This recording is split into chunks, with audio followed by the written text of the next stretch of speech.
What is up, guys, and welcome back to another episode of the MONOPOSTO driver career mode. And today we have episode number 82, which is taking place at the Hungaroring, and it's the halfway mark of the 2026 Formula 1 season. That's right, we're here for the Hungarian Grand Prix. But if you guys did miss the previous episode at the British Grand Prix, I would highly recommend you go and check that out before you see this episode.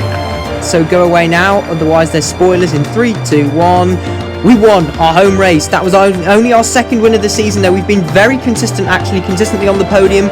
Very good results this season. However, that was our first win since Bahrain. So we are coming off the back of a very, very positive home Grand Prix weekend and are looking to carry the momentum into the race here.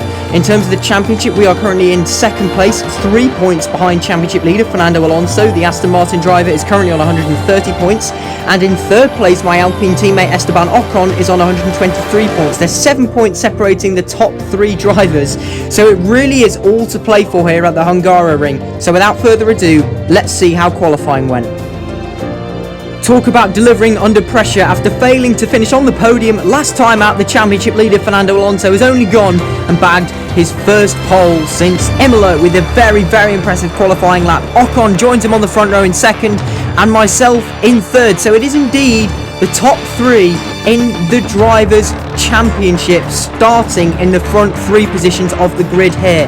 Notable mentions going to Pierre Gasly for getting that McLaren up into P4. The Audi's a little bit further down, this time P6 and P9. Also mentions to Schumacher, P5 in the Ferrari. I believe that's his highest qualifying of the season.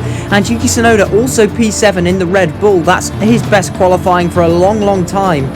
So yeah, Audi, they're a bit of an anomaly. I can't quite figure them out still because they seem to be really quick, as we saw last time out at the British Grand Prix, but here they're much further down in the midfield effectively. So yeah, they do seem a bit inconsistent, although they can be very quick. Also note that Stroll and Verstappen are both starting from the back after they didn't make a pit stop at the previous Grand Prix, so they need to fight their way through from the back. So 2 Alpines versus 1 Aston Martin. This can be helpful potentially for the Constructors' Championship, as we're now revving up to 5 red lights and we are underway for the Hungarian Grand Prix. It's not a bad start off the line. Initial reaction time was pretty solid, although Pierre Gasly in the McLaren is going up the inside into turn 1. Ocon takes the lead, Alonso down into P2, and the French driver, and don't forget defending world champion, has indeed taken P3 away from us there. So hopefully we can just try and settle down into a rhythm now. Okay, it wasn't the best start, but we've still got a long race. It's 17 laps of this track, and obviously in order to qualify P3, our pace must be pretty good. So I can rest assured and feel fairly confident in my ability to be able to try and recover this position back. So, but already they're getting a decent run. We're trying to pull alongside the Chrome McLaren here, although I am going to back out of that because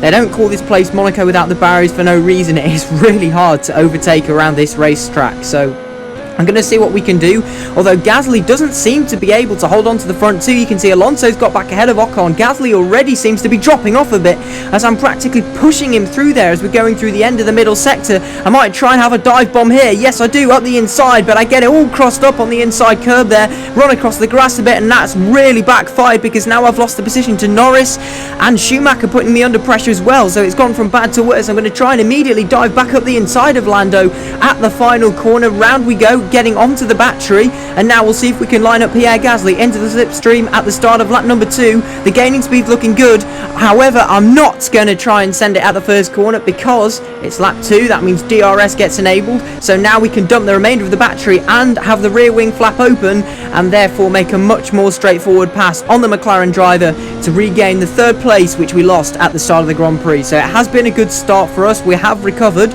although look at that, 1.6 seconds that Alonso and Ocon have pulled out just because we've been battling. So I need to get my head down now and try and catch that gap up, and that's indeed exactly what I've done on that lap. Drained a lot of the battery. This is going to be a fastest lap, and our pace compared to everyone else is just in a different league. You can see myself, Ocon, Alonso, Gasly's already 3 seconds behind.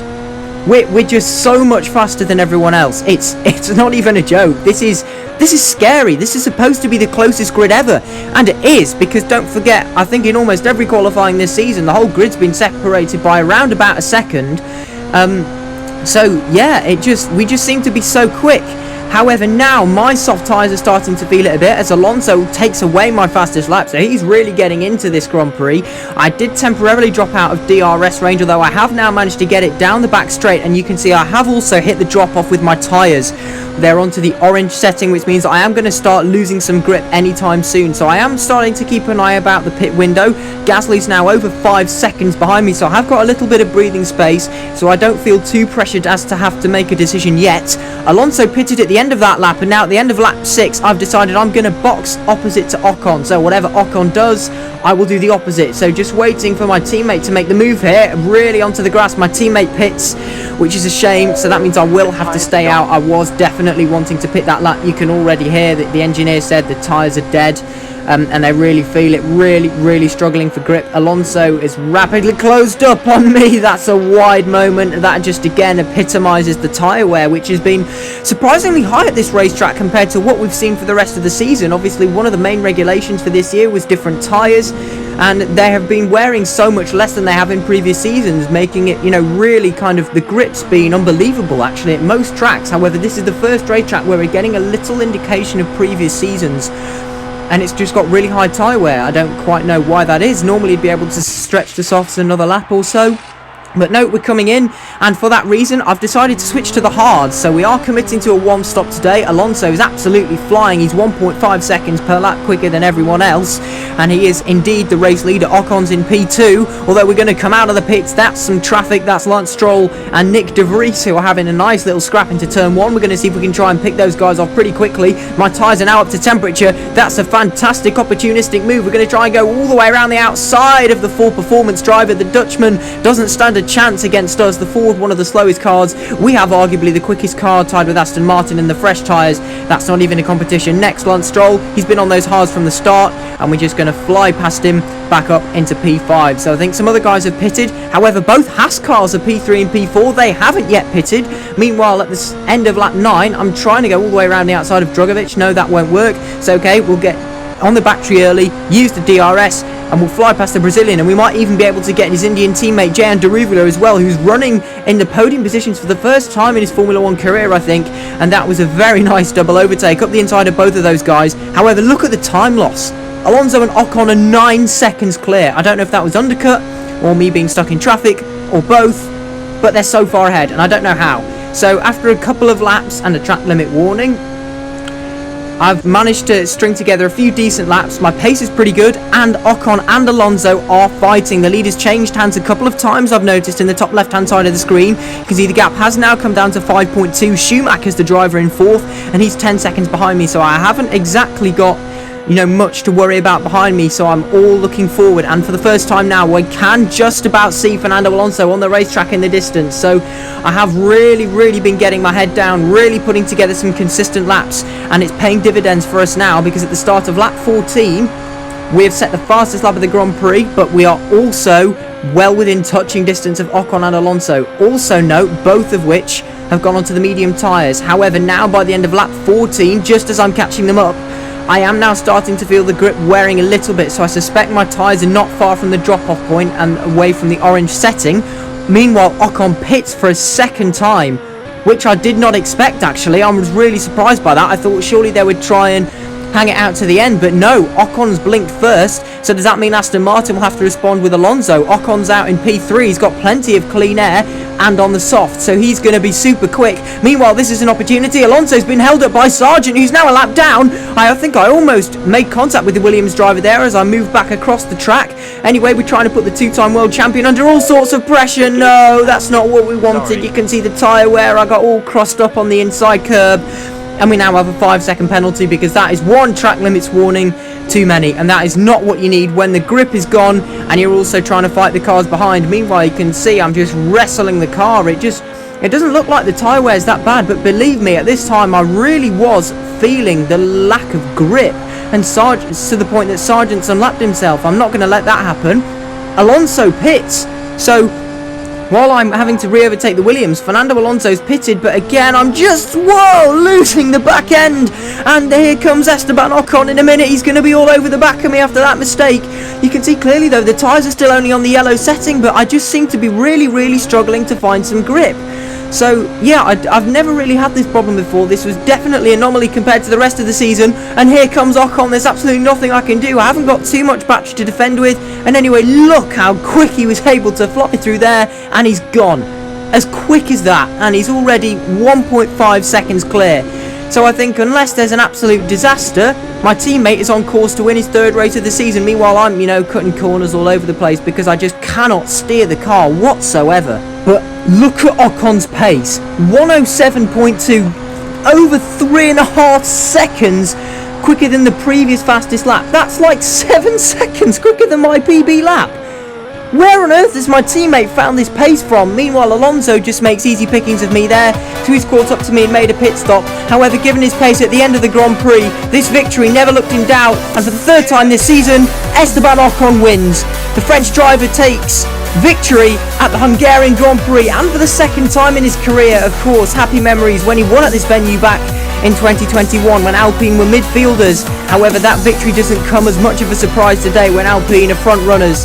And that also means that for the first time in a long time, my teammate is now once again the championship leader. Great drive from Ocon, and although I've really struggled at the final part of the race, I did manage to pull out a really quick lap at the end.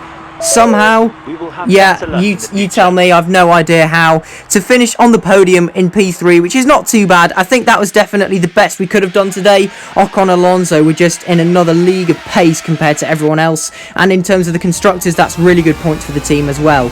Speaking of points for the constructors, a 4-5 for Haas is by far their best finish of the season. That's a fantastic race from the American team. However, I do believe that Daruvula and Drogovic, neither of them made a pit stop. The same for Stroll once again, and possibly Nick de Vries. I'll need to double check that, and I will have that confirmed in time for the next Grand Prix. So Stroll, don't forget, 0 stop at the British Grand Prix, took a penalty, 0 stop in the Hungaroring. That means that Stroll will have to take a grid penalty once again at the next race, which will be in Belgium, and that will be a 35% race. Remember, I said we're trialling 3 35% races at different venues throughout this season. We've had one that was at Monaco, the next one which is in the next episode, which is at Spa, and the final one which is at Lusail in Qatar, which is much closer to the end of the season. In fact, I think it might be the penultimate race. But there you go, guys. That was an interesting Hungarian Grand Prix. To be honest, for much of it, it was quite lonely for me, just having to try and catch up to the race leaders. However, there was also a lot of action, of course, with, running wide and the extremely high tyre wear. I don't quite know how that got so high. Maybe it was just this particular circuit. There's the race results. Full 26 points for Esteban Ocon. He is now ahead of Alonso by a single point in the Drivers' Championship. It's really getting spicy. Myself, I'm in 3rd, but again, I'm still less than 10 points behind. So we're still very much in this, even if we didn't quite have as good a weekend as we did in the previous episode today. So, and also in the constructors, we're right there as well. We're comfortably in the lead. Aston Martin, Stroll not delivering as much as Alonso is at the moment. So Alonso having to fly the flag for that team a little bit more.